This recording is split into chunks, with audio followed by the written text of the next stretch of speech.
감사합니다. 오늘 읽은 본문의 말씀으로 함께 신령한 너희는 이라는 제목으로 잠시 하나님의 말씀 앞으로 나아가기를 소원합니다. 저는 고등학교 때까지 부산에서 생활을 했습니다. 그런데 부산이 제2의 도시라고는 해도 서울과 비교를 하면 차이가 꽤 많이 났습니다. 그냥 촌이라고 생각을 해도 어떤 표현이 될지 모르겠습니다만 확실히 저는 좀 촌 사람이었던 것 같습니다. 이 KTX가 그때는 없었고요. 새마을호를 처음 탔던 것이 대학 본고사를 보기 위해서 서울에 갈 때였는데 그날 새마을호를 타고 3번 정도 놀랐던 기억이 있습니다. 처음에는 그 객차 문이 자동문이더라고요. 앞에 서니까 그냥 자동으로 문이 열리고 또 지나가니까 문이 닫혔습니다. 와, 진짜 신기하다 놀랬던 기억이 있습니다. 촌사람 티를 안 내기 위해서 겉으로 표현은 안 했지만 그게 그렇게 신기할 수가 없었습니다. 그리고 두 번째로는 좀 놀랐다기보다는 실망스러웠다라는 표현이 정확할 것 같습니다. 이 모션 센서의 감도가 좀 떨어졌던 것 같습니다. 그래서 앞에 있어도 제대로 작동을 안 해서 옆에 따로 푸시 버튼이 따로 있더라고요. 자동으로 안 열리면 그걸 누르고 문을 열고 나가도록 되어 있었습니다. 있어도 아직 기술이 그만큼 되지는 않는가 보다라고 조금 실망을 했었고요. 그리고 세 번째로는 정말 많이 놀랐습니다. 한 아주머니 때문이었는데요. 옆에 이 푸시 버튼을 누르면 문을 열 수 있다는 걸 모르셨던 것 같아요.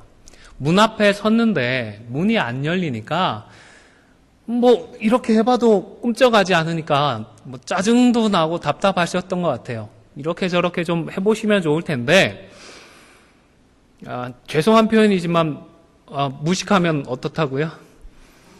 네, 꼭 그분이 그렇다는 표현은 아니고 좀 해보시고 물어보시면 좋을 텐데 뭘 하셨는가 하면 손잡이를 잡고 자동문을 열려고 하셨습니다. 이게 사람이 힘으로 할 수 있는 게 아닌 것 같은데 억지로 열려고 하시는데 조금씩 열리는 거예요. 그리고는 끝끝내 그 문을 자동문을 힘으로 열고 나가시는 것을 보고 굉장히 놀랐습니다. 저게 되는구나. 마치 영화에 나오는 슈퍼히어로를 보듯이 되는구나 싶었고 왜 대학 시험을 보러 간다고 그러지 않았습니까? 그래서 좀 엉뚱하기는 했지만 그래 하면 된다. 열심히 공부하면 된다라는 엉뚱한 교훈을 받았던 기억이 있습니다. 그런데 여러분 자동문이 열리지 않을 때에는 옆에 푸시 버튼을 누르면 문이 열린다라는 것을 제대로 알면 억지로 문을 열겠다고 고생하지 않으셨을 것 같아요. 그죠? 우리가 교회로 함께 하나님 앞에서 부름을 받고 교회로서 사명을 감당하고 있습니다. 우리가 교회 안에서 겪는 어려움이나 문제들 혹 하나님께서 해결해 주신 푸시 버튼이 따로 있는데 그걸 몰라서 어려움을 자초하고 있는 것은 아닐까. 하나님께서 교회를 세우신 이유와 목적이 무엇인지 좀 제대로 알면 우리 눈앞에 열리지 않는 그 문과 같은 것들을 좀 잘 열고 뚫고 나갈 수 있지 않을까. 헤쳐나갈 수 있지 않을까라는 생각을 하게 됩니다. 교회가 우리는 어떤 곳인지를 제대로 이해해야 하는 것입니다. 하나님께서 어떤 목적으로 우리를 교회로 불러주셨는지를 기억해야 하는 것입니다. 사실 교회가 어떤 곳인지 잘 모르고 와서 내가 원하고 기대하는 그런 필요를 우리 교회 안에서 체험을 받을 수가 있습니다. 채워질 때가 많이 있는 것도 사실입니다. 그러나 어디까지나 이러한 것은 좀 예외적인 경우라고 생각을 하는 것이 지혜롭습니다. 왜냐하면 우리가 영적으로 좀 어리기 때문에 하나님께서 허용을 해주시는 것이기 때문입니다. 이민교회에서 우리 이민자들이 함께 모여 여러 가지로 실제적인 유익과 이익을 받기도 합니다. 그러나 이것들이 일반적인 것 혹은 교회의 참된 목적이나 주된 목적이라고 생각하지도 말아야 하는 것입니다. 좀 더 부연을 하자면 우리들의 믿음이 성장하고 자람에 따라서 교회가 어떤 것이고 교회에서 정작 어떤 유익을, 어떤 영적인 유익을 받을 수 있는 곳인지를 제대로 알고 올바르게 기대를 해야 하는 것입니다. 교회를 설명하기 위해서 여러 가지 비유들이 사용되어 왔습니다. 구원의 방주라든지 그리스도의 몸이라든지 거룩한 나라와 같은 표현들이 많이 있습니다. 개인적으로는 이 교회를 영적인 병원에 비유하기를 좋아합니다. 영적인 질병인 죄를 치료하는 영적인 병원으로서 교회를 생각하면 신앙생활과 교회 생활을 함에 있어서 우리에게 주어지는 여러 가지 의문들이나 걱정들을 좀 더 수월하게 이해할 수가 있는 것 같습니다. 아픈 사람들이 모이고 문제 있는 사람들이 모이니까 교회 안에도 아픔이 있고 문제가 있을 수밖에 없는 것입니다. 그리고 무엇보다 예수님은 죄를 치료하시는 영적인 의사와 같은 분이시기 때문입니다. 물론 예수님께서 나는 의사다, 영적인 의사다 직접 말씀하신 적은 없었습니다. 그러나 누가복음 5장에 보시면 예수님께서 병든 자에게는 쓸데있는 의사를 언급하시면서 자신이 죄인을 불러서 회개케 하기 위하여서 이 땅에 오셨다라고 분명히 말씀을 하셨습니다. 그래서 우리 예수님을 죄를 치료하시는 일종의 영적인 의사로서 우리가 이해하는 데에 큰 무리가 없다 싶습니다. 이처럼 교회를 병원에 비유하는 중요한 목적 중에 하나는 다시 말씀드리지만 교회를 통하여서 우리의 죄를 드러내고 그리고 십자가의 복음을 통하여서 죄의 문제를 해결하자는 데에 있습니다. 꼭 기억하시기를 바랍니다. 우리가 교회로 모이는 이유는 예수 믿어서 잘되고 형통한다라는 이런 사탕 발림 때문이 아니라 우리의 죄를 지적받고 그리고 그 말씀 앞에서 회개하고 용서를 받아서 하나님 앞에서 새로운 사람이 되고 새로운 삶을 살기 위함인 것입니다. 오해는 없으시기를 바랍니다. 예수 믿어서 잘되고 형통하시는 분들도 분명히 있습니다. 그리고 목사된 입장에서 우리 교회 성도들이 예수 믿고 하나님의 큰 축복을 받고 이 땅에서도 잘되는 삶을 살아가기를 소원하며 기도하고 있습니다. 그러나 예수 믿고 잘되는 이 복은 모든 성도들에게 허락된 공통된 약속은 아닙니다. 모든 성도에게 공통적으로 약속하신 하나님의 축복은 따로 있습니다. 그것은 바로 죄의 문제를 해결받고 하나님의 자녀가 된 삶을 누리는 것입니다. 죄와 사망의 법에서 해방이 되어서 생명의 성령의 법 아래에서 살게 되는 것이 저와 여러분, 우리 모두에게 공통적으로 약속된 하나님의 축복의 약속인 것입니다. 그렇기 때문에 교회로 모인 성도들이 교회 안에서 자신을 드러내고 자신을 자랑하는 것은 참 안타까운 일이 아닐 수 없습니다. 왜냐하면 우리가 우리를 드러내고 우리를 자랑하기 위해서 교회로 모이는 것이 아니기 때문입니다.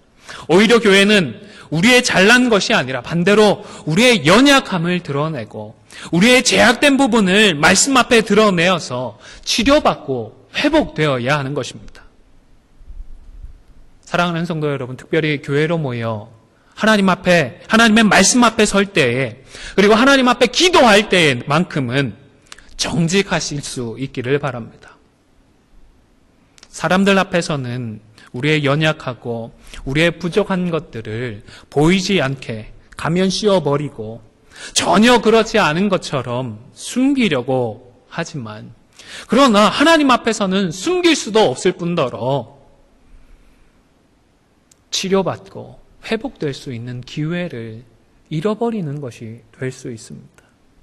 우리 하나님 앞에서만큼은, 말씀 앞에서는 정직하십시오. 기도할 때만큼은 솔직하게 부르짖으실 수 있기를 바랍니다. 여러분, 병원 가서 의사를 만나면 어떻게 해야 되죠?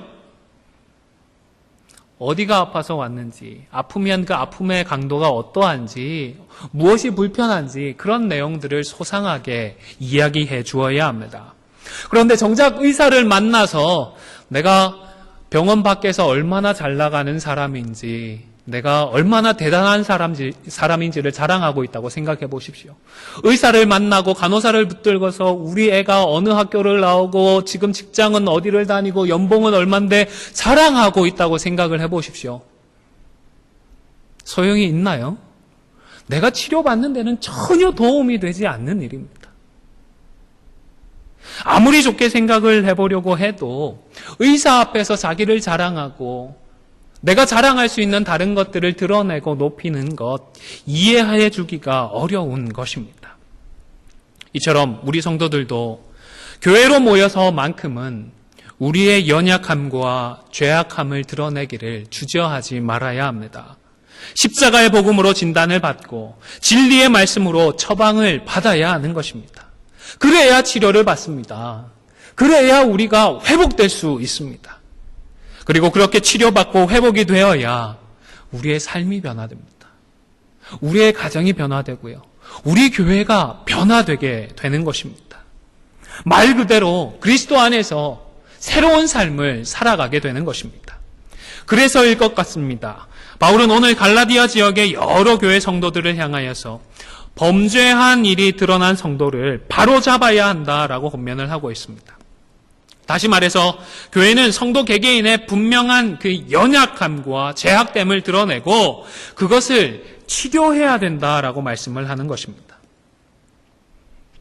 오늘 본문에서 바로잡는다라는 이 단어는 왜 뼈가 부러지고 어긋났을 때에 그 뼈를 바로잡아준다라는 그런 의미입니다. 잘못을 했으니까 거기에 상응하는 벌을 준다는 의미가 아닙니다. 권선징악적인 그런 의미가 아닙니다. 명백한 잘못이고 분명한 범죄라고 하더라도 단지 벌 주고 끝내는 것이 아니라는 것입니다. 꼭 자녀들이 밖에서 놀다가 뼈라도 부러지게 되면 안타까운 마음에 왜 그랬냐 조심 좀 하지 안타까운 마음을 표현할 수도 있겠습니다만은 그러나 그렇게 한바탕 소리 지르고 끝나는 부모님이 계실까요? 당장의 자녀들을 데리고 병원으로 가지 않겠습니까? 뼈를 바로잡고 분목을 대고 흔들리지 않고 아물 때까지 잘 회복될 수 있도록 도와주고자 할 것입니다. 오늘 본문에서 바로잡는다라는 이 단어는 이런 의미로 사용이 되고 있는 것입니다. 너 왜 그랬니? 너 잘못했다. 회개해라. 비판하고 정죄하고 끝나는 것이 아니라 말씀으로 교훈하고 권면하여서 다시 그러한 죄에 넘어지지 않도록 기도해주고 사랑해주고 함께해 주는 것이 죄인을 바로잡는다라는 의미의 참 뜻인 것입니다. 그런데 먼저 분명히 해야 할 것이 한 가지 있습니다. 그것은 전제 조건입니다. 언제 바로잡자고요? 범죄한 것 같을 때예요? 범죄했다 싶을 때예요? 네, 범죄한 것이 드러나거든 이라고 했습니다. 범죄 여부가 분명하게 드러난 경우에 대해서 권면을 하고 있습니다. 증인도 충분히 있고 증거도 명확해서 누가 보더라도 죄를 범한 그런 케이스가 여기에 해당이 될 것입니다. 또 본인이 성령 하나님의 조명하심에 따라서 자신의 잘못을 먼저 자백하는 경우도 해당될 것입니다. 그러나 명확하게 드러나지 않았다면 섣불리 판단하고 내가 바로 잡겠다고 나서지 않는 것이 지혜롭습니다. 왜냐하면 섣부른 판단이나 정죄가 오히려 교회와 성도들에게 돌이키기 힘든 상처가 될 수 있기 때문입니다. 그리고 사단마귀가 우리를 시험하는 기회가 될 수 있기 때문입니다. 그러나 그럼에도 불구하고 명백하게 드러난 범죄 여부에 대해서는 바로 잡아야 하는 것입니다. 죄는 결코 용납하지 말아야 합니다. 죄는 전염병과도 같기 때문입니다. 해결하지 않으면 그냥 저절로 치료되고 회복되는 것이 아니라, 사라지는 것이 아니라 걷잡을 수 없이 퍼져서 공동체 전체를, 교회 전체를 흔들기 때문입니다. 그래서 개인뿐만 아니라 교회 전체가 하나님의 영광을 경험하지 못하고 성령 충만함을 더 이상 누리지 못하도록 만드는 그런 안타까운 결과를 초래하기도 합니다. 여러분, 다윗이 자신의 범죄함을 깨닫고 두려워했던 것 중에 하나가 무엇인지 기억하십니까? 시편 51편 11절의 말씀을 함께 읽도록 하겠습니다. 화면을 보시면서 함께 읽겠습니다. 시작. 나를 주 앞에서 쫓아내지 마시며 주의 성령을 내게서 거두지 마소서. 여러분, 죄는 성령 충만함을 잃어버리게 만드는 결정적인 요인입니다. 뿐만 아니라 이어진 12절에 보시면 12절도 함께 읽겠습니다. 시작. 주의 구원의 즐거움을 내 배 회복시켜 주시고 자원하는 심령을 주사 나를 붙드소서. 죄는 우리 성도에게 구원의 즐거움을 앗아갑니다. 그리고 복음을 위하여서, 십자가를 위하여서 자원하는 심령 또한 우리에게서 앗아가는 것입니다. 사람에게 숨길 수 있다고 해서 안심하지 말아야 합니다. 죄는 우리 하나님께는 숨길 수 없기 때문입니다. 우리 가운데 회복하지 못한, 해결하지 못한 누군가의 죄로 말미암아서 예배 가운데 우리가 함께 누려야 할 성령의 강력한 임재와 구원의 즐거움까지도 잃어버리게 되는 것입니다. 잊지 마십시오. 명백하게 드러난 죄는 바로 잡아야 합니다. 그런데 죄를 바로잡음에 있어서 한 가지 중요한 사실이 있습니다. 어떤 마음가짐이 필요한가 하는 것입니다. 온유한 심령으로 바로 잡고자 해야 합니다. 온유라고 하는 이 단어는 온화한 기질 혹은 유순한 기질을 의미합니다. 그런데 원래 이 단어는 사람에게 사용되어진 단어는 아니었다고 합니다. 처음에는 짐승들에게 사용되었다고 합니다. 가축들로 사용되어진 짐승들을 향하여서 온유하다라는 이 히브리어를 사용했었다고 그럽니다. 야생동물을 처음에 잡아와서 길들이려고 하면 쉽지가 않지 않습니까? 야생의 사나운 기질들이 여전히 남아있습니다. 사람을 해치고 해코지하려고 합니다. 그런 사나운 기질들을 잘 다스리고 길들이게 되었을 때에 온유하게 되었다라는 이 단어를 사용했다고 합니다. 그래서 이동원 목사님은 이 온유를 분노의 감정을 다스리는 것이라고 설명을 하셨습니다.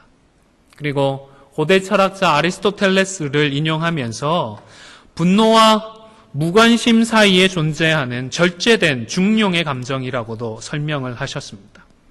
우리는 대개 화가 났을 때 분노를 폭발시키든지 아니면 화가 난 대상이나 사건을 모른 척하게 되는데, 온유라고 하는 것은 분노와 무관심 이 사이에 있으면서 절제되어 있는 감정이라는 것입니다.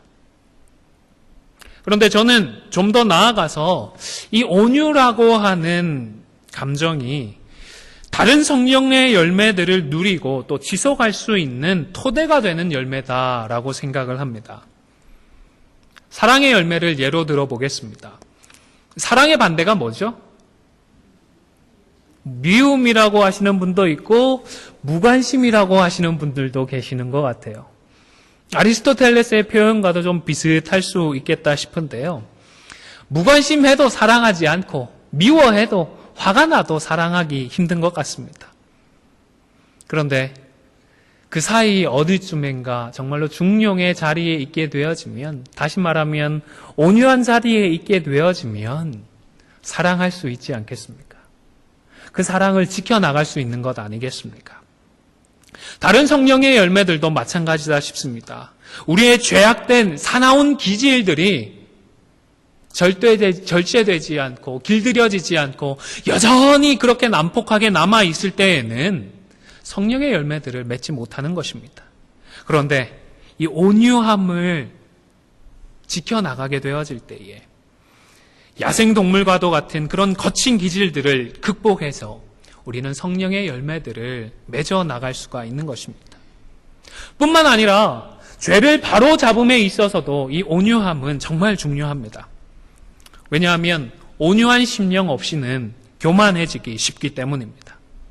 온유한 심령 없이 실수나 잘못을 바로잡다 보면 바로잡아주는 내가 마치 선줄로 착각을 하게 되는 것입니다. 나는 다르구나. 아니면 나는 더 낫구나라는 착각에 빠지게 되는 것입니다. 그러다 보면 바로잡아주려고 하다가 또 싸우게 되어지고 다른 죄를 짓는 자리로까지 나아갈 수가 있는 것입니다. 아이러니한 결과가 아닐 수 없습니다. 교회를 교회답게 지키고 교회로의 유익을 누리기 위해서 죄를 바로 잡겠다고 하다가 교만한 자리로 나아가서 오히려 교회를 혼란스럽게 하고 우리가 다 함께 누려야 할 은혜를 깨뜨려 버릴 수 있기 때문입니다. 사랑하는 성도 여러분, 우리 자신을 살펴보며 기도하는 가운데에 온유한 심령의 사람으로 자리매김할 수 있기를 주님의 이름으로 간절히 축원을 드립니다. 세 번째로는 나도 시험을 받을까 두려워해야 합니다. 여러분, 우리가 서로 얼마나 차이가 날까요?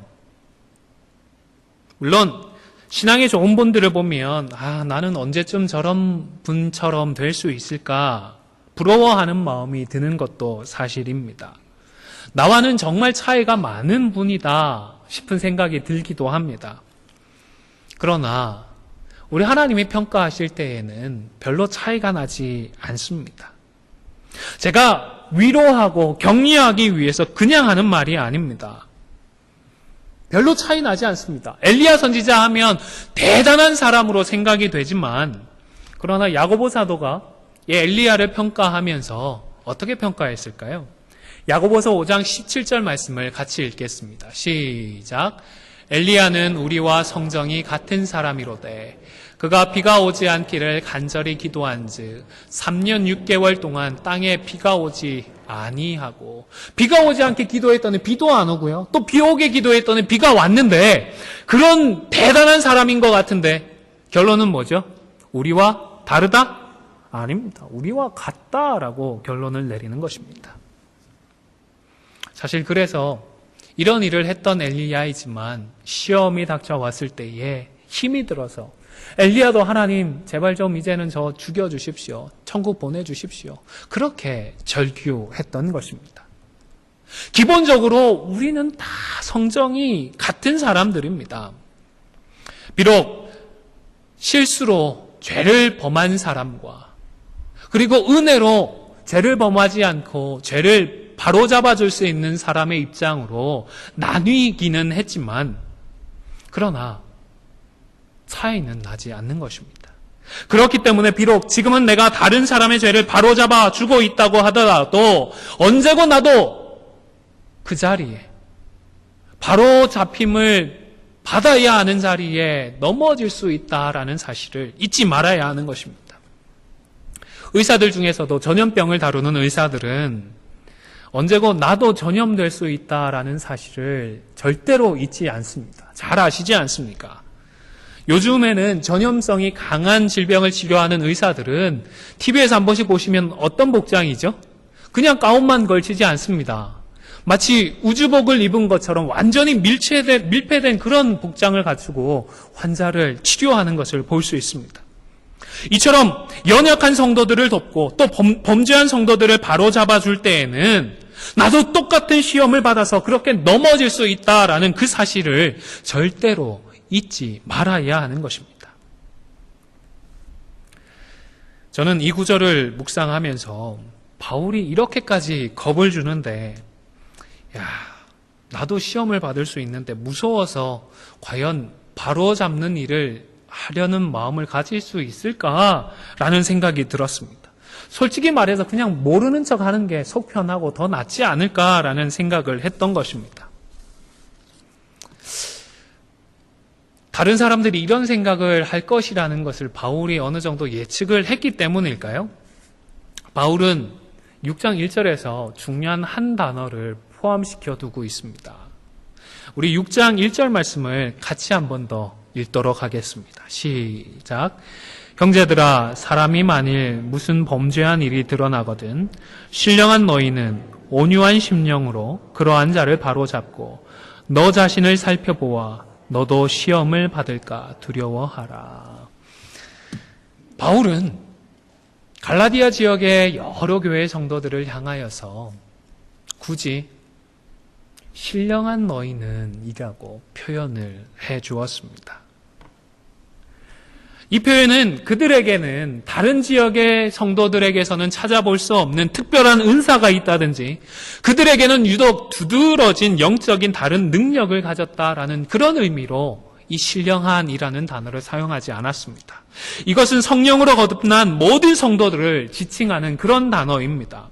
그러니까 예수 믿어서 거듭난 성도라고 하면 누구이든지 성령의 힘을, 성령의 능력을 힘입어서 죄인을 바로 잡을 수가 있다라는 것입니다.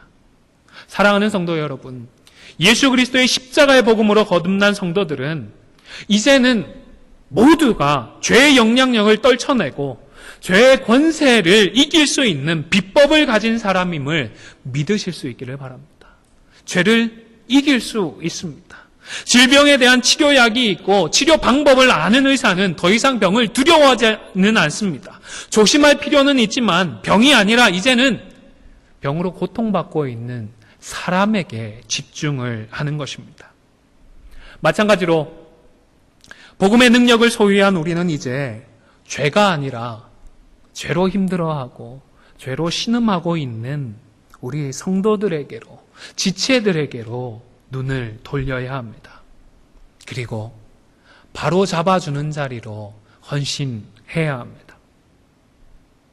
아무쪼록 주신 말씀을 기억하고 의원 되신 우리 주님의 처방을 따라서 성령의 능력으로 죄를 치료하고 죄인을 바로 잡아가는 참으로 복된 우리 안디옥 교회가 될 수 있기를 주님의 이름으로 간절히 축원을 드립니다.